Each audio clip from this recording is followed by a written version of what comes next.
Good morning and welcome to our educational channel Viral Guru NPL. आज यहाँहरु सबैजनालाई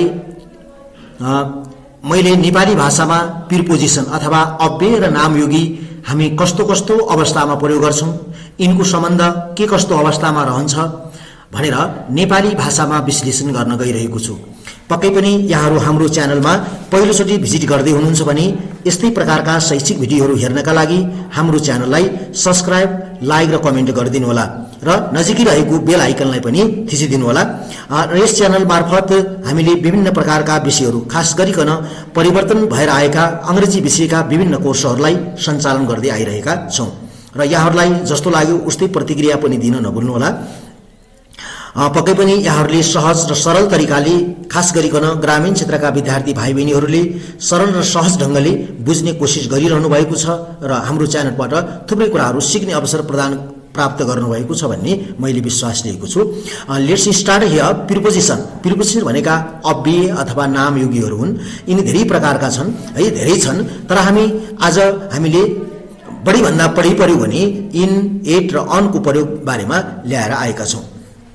नामयोगी अथवा preposition भनेका त्यस्ता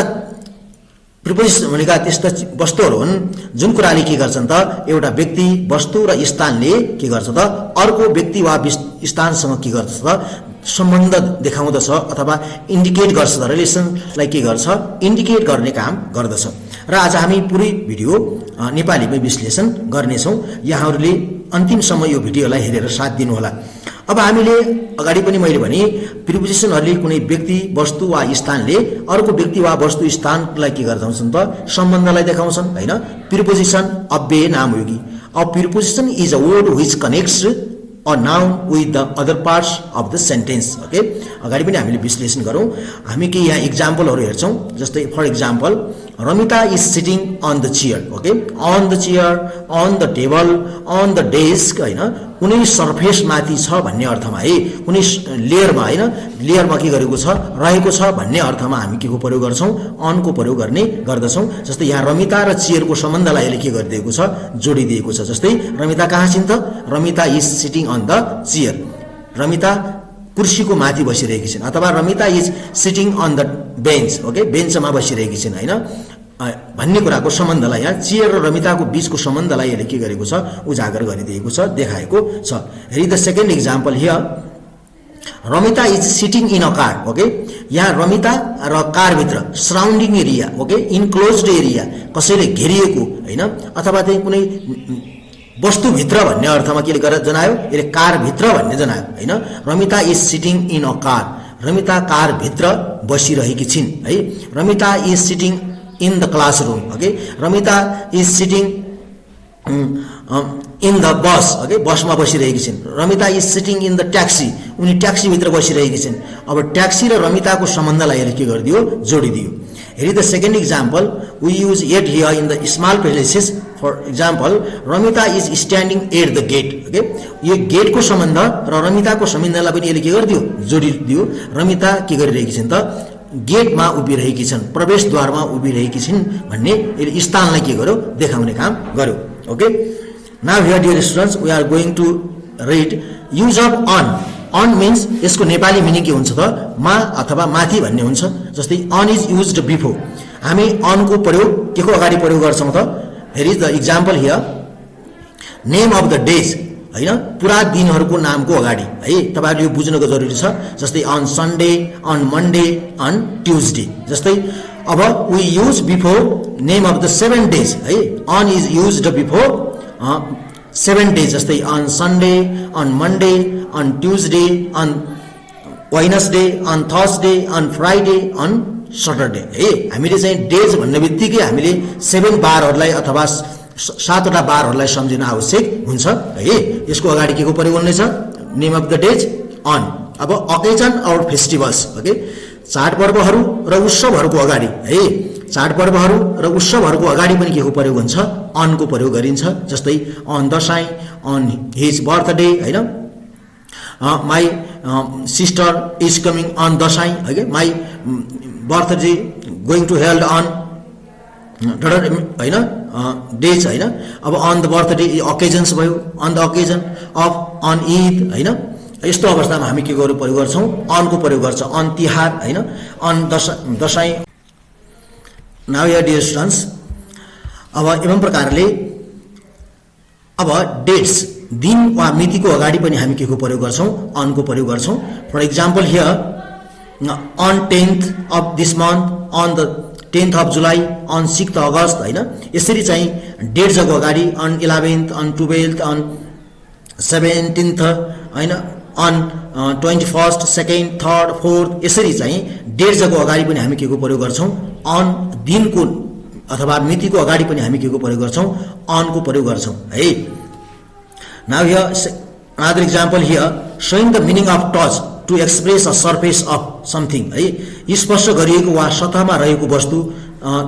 त्यसको अगाडि, जस्तै तपाईले एउटा चाहिँ आफ्नो पेनलाई कहाँ राख्नु भएको छ, पेनलाई कुनै टेबलमाथि राख्नु भएको छ, कुनै बेन्चमाथि राख्नु भएको छ हैन, सर्फेस कुनै सर्फेसमाथि राख्नु भएको छ भने, जस्तै for example on the table, on the book, on the chair हैन, अन द बेन्च। एवं प्रकारले हामी के गर्न सक्छौँ, कुनै सर्फेसमा छ भन्ने अर्थमा अनको प्रयोग हामी गर्दछौँ है। एवं प्रकारले another one example here showing the meaning of about or by means of, बारेमा भन्ने अर्थमा, दिन वा माथि निर्भर हुने अर्थमा हामी के को प्रयोग गर्छौँ, अनको प्रयोग गर्छौँ। लिभ्स अन ग्रास, जस्तै a grass over lives on grass. For example on potatoes, a book on Nepal, runs on petrol होइन, इटिसी है। हामीले कुनै चाहिँ के छ, बारेमा भन्ने अर्थमा छ भन्ने अर्थमा हामी के गर्छौँ, अनको प्रयोग गर्छौँ। एवं second another example here broadcasting in invention है, प्रसारण गर्ने माध्यमको अगाडि जुन आविष्कारका वस्तुहरू जो छन् प्रसारण गरिने, ती वस्तुहरूका अगाडि पनि हामी के को प्रयोग गर्छौँ, अनको प्रयोग गर्छौँ। जस्तै for example on the radio, on television, on the telephone, on the television. जुन यी आविष्कारका वस्तुहरू छन् त्यस्तो अवस्थामा पनि हामी के को प्रयोग गर्छौँ, अनको प्रयोग गर्छन्। We use on. And then another one example here some expression, केही अभिव्यक्तिको अगाडि ओके, केही अभिव्यक्तिहरूको अगाडि पनि हामी के को प्रयोग गर्छौँ, अनको प्रयोग गर्छौँ। जस्तै for example on my right make an attack on the enemy, on my way to school, on his arrival, on thinking about the idea, on food, on horse bag होइन, हर्स ब्याग भनेको घोडाको पिठ्युमा, on a ship, on fire, on strike, on holiday, on a journey. यस्तो expression अभिव्यक्तिका अगाडि पनि हामी के को प्रयोग गर्छौँ, we use on. Another one example here used to indicate a floor okay,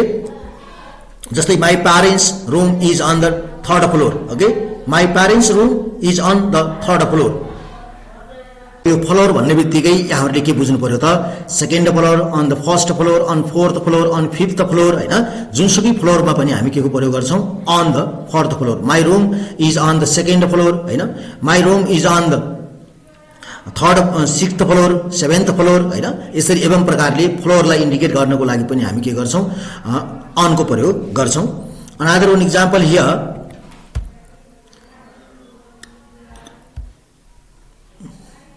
use of indicate a part of the body okay, हाम्रो चाहिँ शरीरको भागहरूलाई के गर्न जनाउनको लागि, इन्डिकेट गर्नको लागि पनि हामी के गर्छौँ,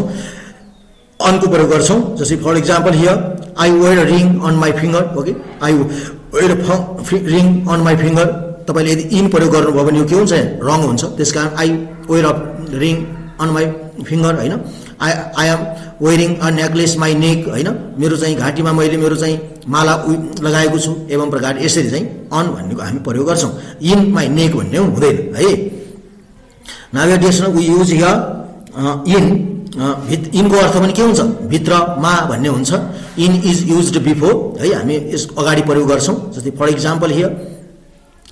डिकेड्स है, दशकहरूको अगाडि है, दशकहरूको अगाडि हामी के को प्रयोग गर्छौँ, इनको प्रयोग गर्छौँ। जस्तै इन्क्लुज इन द 20th सेन्चुरी होइन, 20th इन छुटेछ sorry, in the 20th, in the next decade होइन, century, in the next century, in the 18th century होइन, ड्युरिङ दिस पिरियड ओके। त्यसलाई के जनायो, त्यसभित्र अवधिभित्र। जस्तै हाम्रो के हुन्छ, 1 शताब्दी, सेन्चुरी भनेको 1 शताब्दी, 100 वर्षको 1 शताब्दी हुन्छ। त्यो शताब्दीभित्र भन्ने अर्थमा हामी के को प्रयोग गर्छौँ, इनको प्रयोग गर्छौँ। एवं प्रकारले अर्को उदाहरण हेरौँ, जस्तै मन्थ महिनाको अगाडि हामी महिनाको अगाडि पनि के को प्रयोग गर्छौं इनको प्रयोग गर्छौं जस्तै महिना भन्ने बित्तिकै we have to remember the 12 month okay in January in April in Baishakh in Kartik है हामीले केही उदाहरण मात्रै लिएका हौं यहाँ तर हामीले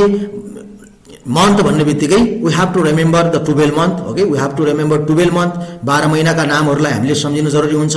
in Baishakh in Jeth in Ashadh in Saun in Bhadau in Asoj हैन in January February March April May June July यिनी 12 वटा जो छन् तिनको अगाडि पनि हामी के को प्रयोग गर्छौं we use in now here another example seasons ऋतुहरूको नामको अगाडि पनि हामी के को प्रयोग गर्छौं इनको प्रयोग गरिन्छ जस्तै in winter in atom in summer हैन जतिवटा हाम्रा चाहिँ ऋतुहरू छन् ती ऋतुहरूका नामको अगाडि पनि हामी के को प्रयोग गर्छौं त इनको प्रयोग गर्छौं नाउ हियर अब इयर वर्ष वा सालको नामको अगाडि ओके वर्ष वा सालको नामको अगाडि हामी जस्तै यहाँ के प्रयोग गर्छौं जस्तै अब in 2005 in 2010 in 2079 2018 2017 2018 जति इयरहरू छन् त्यसको अगाडि फेरि हामी के को प्रयोग गर्छौं इनको प्रयोग गर्छौं तर फेरि हामीलाई इयर आएको छ र इयर भन्दा अगाडि के आएको छ डे आएको छ भने हामी के को प्रयोग गर्छौं अन को प्रयोग गर्छौं जस्तै she was born on 21st January okay 2079 जस्तै for example Ramita was born dot space 21st January 2079 यसरी आयो भने के हुन्छ फेरि अन 21st January 2079 अगस्त 2079 यस्तो हुन्छ है पछाडी के आएको छ इयर आएको छ तर अगाडि के आएको छ डे आएको छ भने त्यसको अगाडि फेरि के हुन्छ अनको प्रयोग हुन्छ तर सोझै इयर आएको छ साल आएको छ भने के हुन्छ फेरि इनको प्रयोग गरिन्छ now here another one example week in the last week in the second week हैन in the previous week यस्तो आयो भने फेरि के हुन्छ इनको प्रयोग हुन्छ वीक भन्ने बित्तिकै एक साता भित्रको भन्ने जनाउने अर्थमा हामी के प्रयोग गर्छौं इनको प्रयोग गर्छौं now here dear students another a unity of day है in the morning in the evening जस्तै अब के आएको छ द सँग इभिनिङ आएको छ है अब द नगाइकन इभिनिङ मात्रै विथआउट आर्टिकल आएको छ भने के हुन्छ फेरि एट इभिनिङ एट मर्निङ है एट डस्क एट नाइट यस्तो हुन्छ है अब इन द नाइट द आएको छ जस्तै evening part of the day अगाडि के आएको छ आर्टिकल आएको छ भने त्यस्तो अवस्थामा हामी के को प्रयोग गर्छौं इनको प्रयोग गर्छौं now here dear students towns and cities है टाउन्स एन्ड सिटीज को अगाडि पनि हामी के को प्रयोग गर्छौं जस्तै I live in Birgunj my sister lives in Birgunj कुनै स्थान देखाउनको लागि है कुनै टाउन्स सिटीजहरुको भित्र भन्ने अर्थमा हामी के को प्रयोग गर्छौं इनको प्रयोग गर्छौं जस्तै स्थान देखाउनको लागि टु इन्डिकेट द प्लेस है स्थानहरु देखाउनको लागि हामी स्थान देखाउनको लागि के को प्रयोग गर्छौं त इनको प्रयोग गर्छौं जस्तै हामीले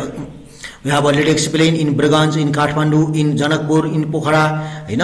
in Surkhet in Viratnagar हैन हामी के गर्छौं जस्तै रमिता लिभ्स इन जनकपुर हैन लोकेसन देखाउनको लागि स्थान देखाउनको लागि हामी के को प्रयोग गर्छौं इनको प्रयोग गर्छौं an object of or a place preceded by the okay the लागेको वस्तु वा ठाउँको अगाडि जुन के छ द आर्टिकल लागेर आएको छ जस्तै for example in the village in the street in the sky in the front row है के छ कुनै अब्जेक्टको अगाडि के लागेको छ आर्टिकल लागेको छ भने त्यस्तो अवस्थामा पनि हामी द को प्रयोग गर्छौं जस्तै सम एक्सप्रेसन है जस्तै इन अ लङ रन है लामो समयको दौड in on no time okay in no way fall in love with in my view in the end in accordance with in the north in the east in the west in the south of in reply है in reply यस्तो अवस्थामा हामी के को प्रयोग गर्छौं त in को प्रयोग गर्छौं जस्तै in the north in the east हैन in the west in the south जस्तै यहाँ स्थानको नामको अगाडि एक्सप्रेसनको अगाडि के आएको छ आर्टिकल द आएको छ त्यसकारण we use in now here dear students name of the garments है name of the garments पोशाकहरु लगाउने लुगा कपडाको अगाडि है लगाउने पोशाकहरु वा लगाउने लुगा कपडाको अगाडि हामी के को प्रयोग गर्छौं इन को प्रयोग गर्छौं she is in सारी हैन she is in school uniform हैन in a coat यस्तो अवस्थामा पनि लुगा फाटाको अगाडि पनि हामी के को प्रयोग गर्छौं इन को प्रयोग गर्छौं जस्तै नेम अफ द कलर्स हैन in red in black in white in blue यस्तो अवस्थामा पनि रेडहरुको इन ग्रे हैन इन ब्राउन यस्तो रंगहरुको अगाडि पनि हामी के को प्रयोग गर्छौं इन को प्रयोग गर्छौं अब अर्को एक्जाम्पलहरु प्रोब्लम्स अफ सोलुशन्स अथवा समस्या र अवस्था वा परिस्थितिको अगाडि जस्तै इन डिफिकल्टीज कठिनाइहरुमा भित्र इन डेन्जर हैन in good health in a hurry in a doubt in tears हैन आँसुमा यसरी चाहिँ हामी के को प्रयोग गर्छौं यो समस्या र अवस्थाको परिस्थिति बारेमा पनि के गर्छौं हामी इन को प्रयोग गर्छौं जस्तै अर्को एक्जाम्पल हेरौं यहाँ अकुपेशन्स और एक्टिभिटी व्यवसाय र क्रियाकलापको अगाडि है जस्तै in politics my brother is in politics मेरो आमा के हुनुहुन्छ राजनीतिमा हुनुहुन्छ हैन in the race in cricket in gambling in the army okay now another use of at अब एट को हामी कस्तो अवस्थामा प्रयोग गर्छौं यसलाई पनि विशेष ध्यान दिनु होला now here it is used before है a part of the day without an article है दिनको त्यो भाग जसले अगाडि ए एन्ड द मध्ये कुनै पनि आर्टिकल लागेको हुँदैन है नलागेको है जस्तै अब मध्ये कुनै पनि आर्टिकल नलागेको है नभएको भन्ने अर्थमा जे एट डाउन हैन at dusk at sunrise at sun at noon at morning at evening at night at daybreak जस्तै फर एक्जाम्पल इन नून है द नून भन्ने आएको थियो इन द नून भन्ने हुन्थ्यो इन द मर्निङ हुन्थ्यो हैन इन द इभिनिङ भन्ने हुन्थ्यो इन द नाइट भन्ने हुन्थ्यो इन द डे ब्रेक भन्ने हुन्थ्यो हैन तर यहाँ के आएको छ आर्टिकल आएको छैन जस्तै पार्ट अफ द डे का अगाडि के आएको छैन आर्टिकल लागेको छैन ए एन्ड द मध्ये कुनै पनि लागेको छैन भने त्यस्तो अवस्थामा हामी के को प्रयोग गर्छौं एट को प्रयोग गर्छौं जस्तै स्मल प्लेसेस सानो ठाउँहरुको अगाडि पनि हामी के को प्रयोग गर्छौं त एट को प्रयोग गर्छौं जस्तै एट स्कुल एट होम हैन एट कलेज जस्तै स्थान साना साना ठाउँहरुको अगाडि है के को प्रयोग हुन्छ त एट को प्रयोग गरिन्छ सोइङ टाइम ओके टाइम भन्ने बित्तिकै हामीले घडीमा रहेका 12वटै सोइलाई है 12वटै सोइलाई बुझ्नु पर्ने हुन्छ है जस्तै at 9 o'clock at 1 o'clock at 2 o'clock at 6 o'clock at 7 o'clock at 9 o'clock 10 12 o'clock यसरी जो 12वटा सुईहरु छन् त्यो घडीलाई सम्झिनु पर्यो त्यसको अगाडि हामी के लाग्छौं 8 को प्रयोग हुन्छ जस्तै my I always gets up at 6 o'clock हैन एट 6 o'clock एट 7 o'clock यस्तो टाइमको अगाडि समय देखाउनको लागि पनि हामी के को प्रयोग गर्छौं 8 को प्रयोग गर्छौं शोइङ प्लेस जस्तै अब स्थान देखाउनका at the station at the office हैन शोइङ एज हैन एज देखाउनको लागि एट द एज अफ 14 हैन यस्तो अवस्थामा पनि हामी के को प्रयोग गर्छौं शोइङ प्लेस स्थान देखाउनको लागि पनि हामी के गर्छौं 8 को प्रयोग गर्छौं now here another example here showing order देखाउनको लागि पनि जस्तै फर्स्ट सेकेन्ड थर्ड फोर्थ हैन यस्तो अवस्थामा पनि हामी के को प्रयोग गर्छौं 8 को प्रयोग गर्ने गर्छौं जस्तै उदाहरणको लागि यहाँ हेरौं at first at last at the second at at once हैन एट थर्ड एट सेकेन्ड यस्तो अवस्थामा पनि केसन देखाउनका लागि पनि हामी क्रम देखाउनका लागि पनि हामी के को प्रयोग गर्छौं 8 को प्रयोग गर्ने गर्छौं हेरी the another example here शोइङ occupation है शोइङ अकुपेशन और एक्टिभिटी व्यवसाय पेशा वा कार्यकलाप देखाउने शब्दको अगाडि है जस्तै हामी अकुपेशन पेशा एक्टिभिटी क्रियाकलाप देखाउनको लागि देखाउने शब्दको अगाडिको पनि हामी के को प्रयोग गर्छौं 8 को प्रयोग गर्छौं जस्तै एक्जाम्पल हैन at work at play at rest हैन यस्तो अवस्थामा चाहिँ आफ्नो क्रियाकलाप देखाउनको लागि हामी के को प्रयोग गर्छौं 8 को प्रयोग गर्छौं अनदर एक्जाम्पल सम सुपरलेटिभ्स हैन कोही सुपरलेटिभ्स भनेको उच्चतम तह सुपरलेटिभ डिग्रीका अगाडि पनि हामी के को प्रयोग गर्छौं 8 को प्रयोग गर्छौं जस्तै for example at least at most at the worst हैन यस्तो सुपरलेटिभ डिग्री है the at most at least at worst यस्तो अवस्थामा पनि हामी के को प्रयोग गर्छौं सुपरलेटिभ्स उच्चतम तहमा प्रयोग पनि हामी 8 को प्रयोग गर्ने गर्छौं अनदर सम एक्सप्रेसन्स केही अभिव्यक्तिहरुका अगाडि पनि हामी के को प्रयोग गर्छौं 8 को प्रयोग गर्छौं now here at war at peace at present at the moment at the same time यस्तो अवस्थामा पनि हामी के को प्रयोग गर्छौं 8 को प्रयोग गर्ने गर्छौं है दिस आज हामीले प्रिभिजन 8 अन र 8 को इन 8 र अन को सन्दर्भमा केही छलफल गर्यौं विद्यार्थी भाइ बहिनीहरुले पक्कै पनि बुझ्नु भयो होला भन्ने मैले आशा लिएको छु यदि हाम्रो च्यानलमा यहाँहरु नयाँ हुनुहुन्छ भने हाम्रो च्यानललाई लाइक सब्स्क्राइब र कमेन्ट पनि गरिदिनु होला र यहाँहरूलाई जस्तो लाग्यो उस्तै प्रतिक्रिया पनि दिनु होला र यहाँहरूले बुझ्नुभयो भएन यहाँहरूलाई यो भिडियो कतिको उपयोगी लाग्यो यस सन्दर्भमा यहाँहरूले टिप्पणी गर्न सक्नुहुनेछ जसका लागि हाम्रो तल रहेको टिप्पणी बक्स यहाँहरूको लागि सधैँ ओपन रहनेछ र यहाँहरूको प्रोत्साहनका लागि हाम्रो च्यानललाई लाइक सब्स्क्राइब र कमेन्ट गरिदिनु होला र हामीले ग्रामर भिडियोहरू सँगसँगै अहिले परिमार्जित भएर आएका कोर्सहरू परिवर्तन भएर आएका 5, 8, 10 क्लासका कोर्सहरू पनि नियमित ढङ्गले यहाँ सञ्चालन भइरहेका छन् यहाँहरूले हाम्रो च्यानलको प्ले लिस्टमा गएर त्यहाँ गएर अध्ययन गर्न सक्नुहुनेछ thank you for watching this video have a great day I will present with you with the next video soon. Thank you.